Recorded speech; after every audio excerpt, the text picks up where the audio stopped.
بسم اللہ الرحمن الرحیم۔ بسم اللہ الرحمن الرحیم۔ عزیز طلباء اور طالبات، السلام علیکم ورحمۃ اللہ وبرکاتہ۔ احکام یعنی توضیح المسائل کے دروس کا سلسلہ جاری ہے۔ یہ توضیح المسائل لکھی ہوئی آیت اللہ سید علی حسین سیستانی دامت اللہ العالی کی ہے۔ اس کا حصہ دوم آپ کی خدمت میں ابھی پیش کر رہے ہیں۔ سبق نمبر 170 بیان کیا، اس میں روزے کے احکام بیان کیے گئے، اور ابھی جو ہے وہ سبق نمبر 171 بیان کیا جائے گا، جس میں روزے کے احکام کو ذکر کیا جا رہا ہے۔ اور یہ روزے کا احکام 1595 سے لے کر شروع ہوں گے، 1596، 1597، اس طرح یہ سلسلہ چلتا رہے گا۔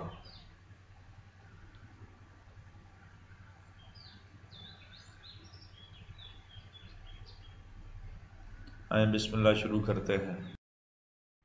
1595 مسئلہ نمبر روزے کے احکام۔ اگر کوئی شخص جانتا ہو کہ اس کے پاس غسل کے لیے وقت نہیں اور اپنے آپ کو جرم کر لے اور تیمم کرے، یا یہ جانتا ہے کہ وقت ہے لیکن عمدن غسل کرنے میں تاخیر کرے حتیٰ کہ وقت تنگ ہو جائے اور تیمم کرے، تو اس کا روزہ صحیح ہے اگرچہ وہ گناہ گار ہے۔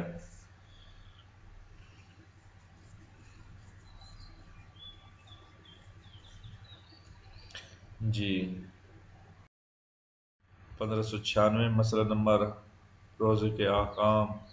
جو شخص ماہ رمضان کی کسی رات میں جنب ہو اور جانتا ہو کہ اگر سوئے گا تو صبح تک بیدار نہ ہوگا، احتیاط واجب کی بنا پر اسے بغیر غسل کیے نہیں سونا چاہیے۔ اگر وہ غسل کرنے سے پہلے اپنی مرضی سے سو جائے اور صبح تک بیدار نہ ہو تو ضروری ہے کہ دن کا روزہ مکمل کرے، اور قضاء اور کفارہ دونوں اس پر واجب ہیں، کیونکہ یہ ماہ رمضان کا روزہ ہے، اس وجہ سے اس کو یہ کام نہیں کرنا چاہیے جو روزے کے لیے مخل ہو۔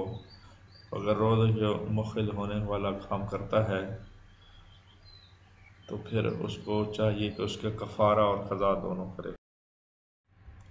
1597 مسئلہ نمبر روزے کے احکام۔ اس کا ٹائٹل: جب جنب ماہ رمضان کی رات میں سو کر جاگ اٹھے تو اگرچہ اس بات کا احتمال ہے کہ دوبارہ سو گیا تو صبح کی اذان سے پہلے بیدار ہو جائے گا، تو وہ سو سکتا ہے۔ جی 1598 مسئلہ نمبر روزے کے احکام۔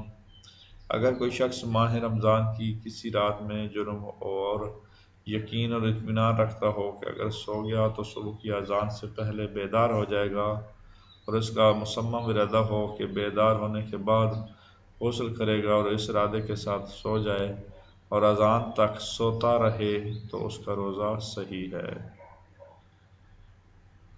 جی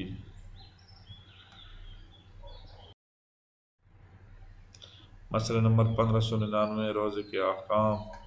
اگر کوئی شخص ماہ رمضان کی کسی رات میں جنب ہو اور اسے اطمینان نہ ہو کہ اگر سو گیا تو صبح کی اذان سے پہلے بیدار ہو جائے گا، اور اس بات سے غافل ہو کہ بیدار ہونے کے بعد اس پر غسل کرنا ضروری ہے، تو اس صورت میں جب کہ وہ سو جائے اور صبح کی اذان تک سویا رہے، احتیاط کی بنا پر اس پر قضا ہو جاتی ہے۔ جی مسئلہ نمبر 1600 پورا۔ اس کا ٹائٹل عنوان بھی روزے کے احکام ہے۔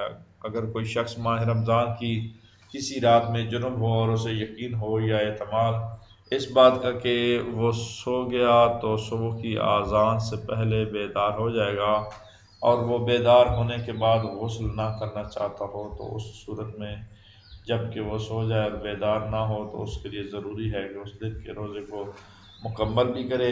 ایک اس کے اوپر جزا و سزا ہے، دوسرا قضا کرے، تیسرا کفارہ اس کے لیے لازم ہے۔ اسی طرح اگر بیدار ہونے کے بعد اسے تردد ہو کہ غسل کرے یا نہ کرے، احتیاط لازم کی برابر یہی حکم موجود ہے۔ اچھا 1601 مسئلہ نمبر، اس میں بھی روزے کے احکام کو بیان کیا جا رہا ہے۔ اگر جنوب شخص ماہ رمضان کی کسی رات میں سو کر جاگ اٹھے اور اسے یقین ہو کہ اس بات کا احتمال ہو اگر دوبارہ سو گیا تو صبح کی اذان سے پہلے بیدار ہو جائے گا، اور وہ مصمم ارادہ بھی رکھتا ہو کہ بیدار ہونے کے بعد غسل کرے گا اور دوبارہ سو جائے گا، اور اذان تک بیدار نہ ہو تو ضروری ہے کہ اس دن کا روزہ قضا کرے، اور اگر دوسری نیند سے بیدار ہو جائے اور تیسری دفعہ سو جائے اور صبح کی اذان تک بیدار نہ ہو تو ضروری ہے کہ اس دن کے روزے کی قضا کرے اور احتیاط مستحب کی بنا پر کفارہ بھی دے۔ جی مسئلہ نمبر 1602 روزے کے احکام کو بیان کیا جا رہا ہے۔ وہ نیند جس میں انسان کو اطلاع ہوا ہے پہلی نیند شمار کی جائے گی۔ اب اگر جاگنے کے بعد دوبارہ سو جائے اور صبح کی اذان تک بیدار نہ ہو جیسا کہ اس کے قبل مسئلے میں بیان کیا جا چکا ہے تو ضروری ہے کہ اس دن کے روزے کی قضا کرے۔ جی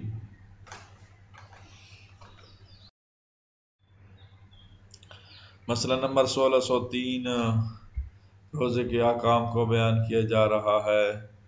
اگر کسی روزے دار کو دن میں احتلام ہو جائے تو اس پر فوراً غسل کرنا واجب نہیں ہے۔ مسئلہ نمبر 1604 روزے کے احکام میں ہے۔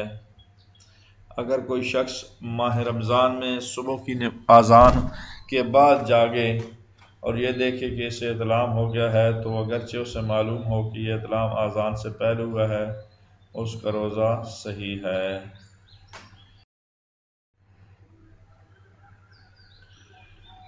1605 مسئلہ نمبر روزے کے احکام کو بیان کیا جا رہا ہے۔ جو شخص رمضان المبارک کی قضا روزہ رکھنا چاہتا ہو اگر وہ صبح کی اذان کے بعد بیدار ہو اور دیکھے کہ اسے احتلام ہو گیا ہے اور جانتا ہو کہ یہ احتلام اسے صبح کی اذان سے پہلے ہوا ہے تو وہ شخص اس دن ماہ رمضان کے روزے کی قضا کی نیت سے بھی رکھ سکتا ہے۔ آگے بڑھتے ہیں۔ مسئلہ نمبر 1606 اہم عنوان بیان کرتے ہیں، اس کا ٹائٹل عنوان بھی روزے کے احکام ہے۔ جی اگر رمضان کے روزوں میں عورت صبح کی اذان سے پہلے حیض یا نفاس سے پاک ہو جائے اور عمدن غسل نہ کرے اور اگر اس کا وظیفہ تیمم ہو اور تیمم نہ کرے تو ضروری ہے کہ اس دن کا روزہ مکمل کرے اور اس دن کے روزے کی قضا بھی بجا لائے، اور ماہ رمضان کے روزوں کی قضا میں اگر عمدن غسل اور تیمم کو ترک کر دے تو احتیاط واجب کی بنا پر اس دن کا روزہ نہیں رکھ سکتی۔ جی انتہائی آسان مسئلہ ہے، اس کو رپیٹ کرنے کی ضرورت نہیں ہے۔ جی آگے بڑھتے ہیں۔ 1607 مسئلہ نمبر روزے کے احکام کے متعلق ہے۔ وہ عورت جو ماہ رمضان مبارک کی شب میں حیض یا نفاس سے پاک ہو جائے اور اگر عمدن غسل نہ کرے حتیٰ کہ وقت تنگ ہو جائے تو ضروری ہے کہ تیمم کرے اور اس کا روزہ صحیح ہے۔ جی اگلے مسئلے کو پڑھتے ہیں۔ 1608 اس کا ٹائٹل عنوان بھی روزے کے احکام ہے۔ اگر کوئی عورت ماہ رمضان میں صبح کی اذان سے پہلے حیض یا نفاس سے پاک ہو جائے اور غسل کے لیے وقت نہ ہو تو ضروری ہے کہ تیمم کرے اور صبح کی اذان تک بیدار رہنا ضروری نہیں ہے۔ جس جنوب شخص کا وظیفہ تیمم ہو اس کے لیے بھی یہی حکم ہے۔ انتہائی آسان مسئلے ہیں، اس وجہ سے ہم ان کو رپیٹ نہیں کر رہے۔ جی آگے بڑھتے ہیں۔ 1609 مسئلہ نمبر روزے کے احکام کے متعلق اگر کوئی عورت ماہ رمضان المبارک میں صبح کی اذان کے نزدیک حیض یا نفاس سے پاک ہو جائے اور غسل یا تیمم کسی کے لیے وقت باقی نہ ہو تو اس کا روزہ صحیح ہے۔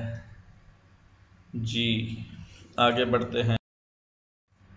1610 مسئلہ نمبر روزے کے احکام، اس کا ٹائٹل عنوان اگر کوئی عورت صبح کی اذان کے بعد حیض یا نفاس کے خون سے پاک ہو جائے یا دن میں اسے حیض یا نفاس کا خون آ جائے تو اگرچہ یہ خون مغرب کے قریب ہی کیوں نہ آئے اس کا روزہ باطل ہے۔ جی عورت کے بارے میں یہ احکام ہیں، لہٰذا خواتین اس کو زیادہ سمجھنے کی کوشش کریں اور اس پر عمل کرنے کی کوشش کریں۔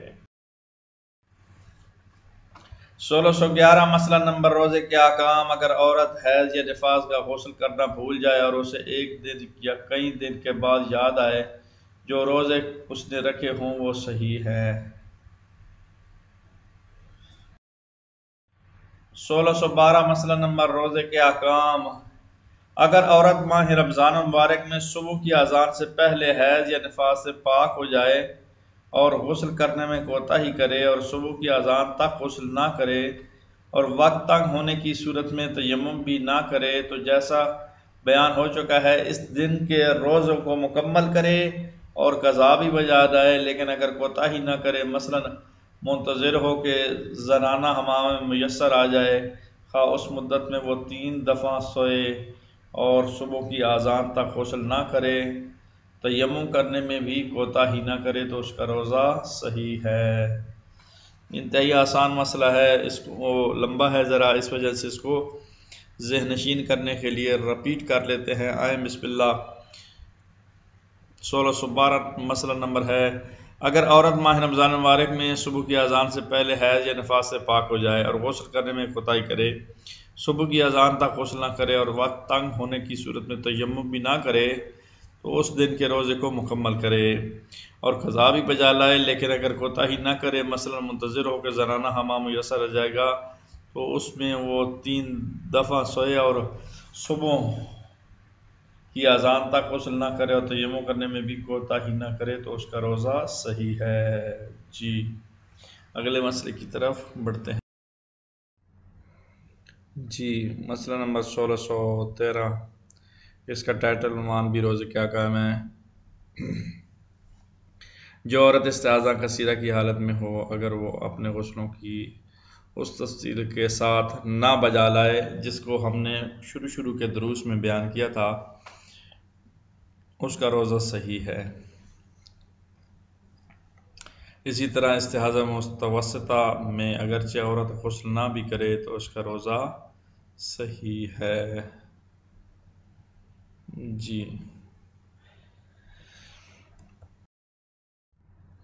مسئلہ نمبر 1614، روزے کے احکام۔ جس شخص نے میت کو مس کیا ہو یعنی اپنے بدن کا کوئی حصہ میت کے بدن سے چھوا ہو وہ غسل مس میت کے بغیر روزہ رکھ سکتا ہے۔ اگر روزے کی حالت میں بھی میت کو مس کرے تو اس کا روزہ باطل نہیں ہوتا۔ جی بہت آسان مسئلہ ہے، رپیٹ کر دیتے ہیں کہ جس شخص نے میت کو مس کیا ہو وہ غسل مس میت کے بغیر روزہ رکھ سکتا ہے، اور اگر روزے کی حالت میں بھی میت کو مس کرے تو اس کا روزہ باطل نہیں ہوتا۔ جی مسئلہ نمبر 1615، اس کا ٹائٹل عنوان بھی روزے کے احکام ہیں، اور ذیلی ٹاپک جو چل رہا ہے وہ مبطلات روزہ ہے۔ تو بہرحال پہلا ہم نے مبطلات روزہ میں پڑھا تھا کھانا پینا، دوسرا جماع، تیسرا استمناء، اس طرح سلسلہ چلتا رہا، محمد والے محمد کی طرف جھوٹ منسوب کرنا۔ تو بہرحال ابھی نمبر 7 پہ پہنچے ہیں، اس میں ایک ہی مسئلہ بیان کریں گے اور نمبر 8 جو ہے وہ آگے انشاءاللہ مسئلہ آئے گا اس میں بیان کیا جائے گا۔ تو نمبر 7 یہ مبطلات روزہ میں سے نمبر 7 یعنی 7واں مبطل روزہ، حکنا لینا۔ یہ حکنا لینا، اس کے بارے میں مسئلہ آئے پڑھتے ہیں۔ سیال چیز سے حکنا یعنی انیما اگرچہ بامر مجبوری اور علاج کی غرض سے لیا جائے روزے کو باطل کر دیتا ہے۔ بس مختصر اور جامع یہی ہے کہ حکنا لینا کسی بھی صورت میں روزے کو برقرار نہیں رکھ سکتا، بلکہ حکم نہ لینے کے نتیجے میں روزہ باطل ہو جاتا ہے، چاہے وہ مجبوری کی حالت میں ہو، اختیاری حالت میں ہو، علاج کی غرض سے ہو یا کسی اور دیگر غرض سے ہو۔ آج کے لیے اتنا ہی کافی، انشاءاللہ اگلے مسئلے میں اگلے سبق میں ملاقات ہوگی۔ اللہ تعالیٰ آپ لوگوں کو حامی و ناصر ہو۔ خدا حافظ۔